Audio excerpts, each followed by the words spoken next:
Assalamualaikum warahmatullahi wabarakatuh. Perkenalkan, nama saya Nisha Aulia dengan NIM 010420101015, Prodi Manajemen Dakwah semester 5. Baik, di sini saya akan menjelaskan bagaimana etika bersilaturahmi. Ketika kita bersilaturahmi kepada seseorang, yang pertama ialah dengan mengucapkan salam, sebagaimana dalam hadis Rasulullah bersabda, yang artinya dan mengucapkan salam kepada orang muslim yang kamu kenal maupun tidak kamu kenal. Yang kedua, etika bertetangga.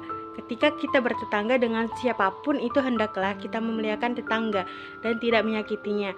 Menyakitinya baik di sini dengan ucapan atau perbuatan, sebagaimana dalam hadis yang diriwayatkan oleh Bukhari dan Muslim, Rasulullah bersabda, yang artinya barang siapa beriman kepada Allah dan hari akhir, janganlah menyakiti tetangganya.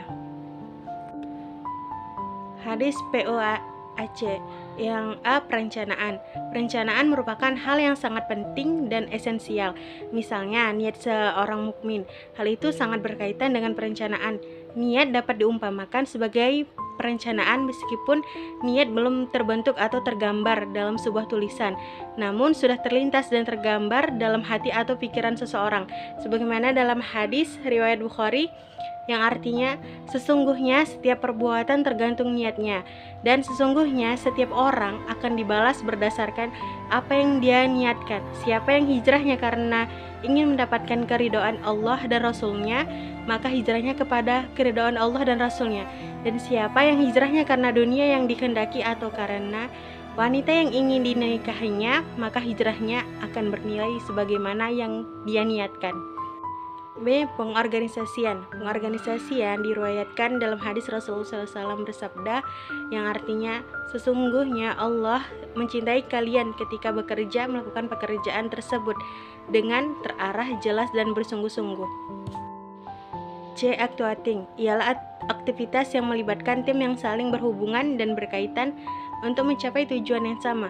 Apabila terjadi kegagalan dalam satu tim, maka akan berpengaruh pula pada tim yang lain. Sebagaimana dalam hadis, perumpamaan orang-orang mukmin dalam hal saling kasih, saling menyayangi, dan saling cinta adalah seperti sebuah tubuh. Jika salah satu anggotanya merasa sakit, maka anggota-anggota tubuh yang lain ikut merasakan sulit tidur dan demam. Hadis riwayat Muslim. Yang D. Controlling. Rasulullah menganjurkan perlunya melaksanakan pengawasan atau evaluasi dalam setiap pekerjaan. Ajaran Islam sangat memperhatikan adanya bentuk pengawasan terhadap diri terlebih dahulu sebelum melakukan pengawasan terhadap orang lain, sebagaimana dalam hadis Rasulullah SAW bersabda, periksalah dirimu sebelum memeriksa orang lain. Lihatlah terlebih dahulu atas kerjamu sebelum melihat kerja orang lain. 4. Etika berpolitik.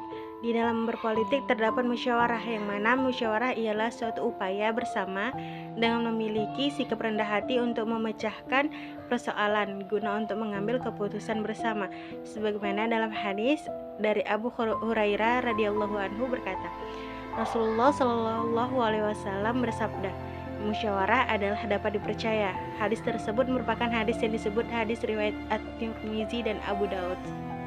Larangan korupsi, kolusi, dan nepotisme. Nabi SAW bersabda dalam hadisnya ialah bahwasanya Rasulullah SAW beliau melarang nuhbah, harta rampokan, dan perbuatan mutilasi. Baiklah, hanya itu saja yang dapat saya sampaikan. Lebih dari kurang saya mohon maaf. Semoga bermanfaat. Assalamualaikum warahmatullahi wabarakatuh.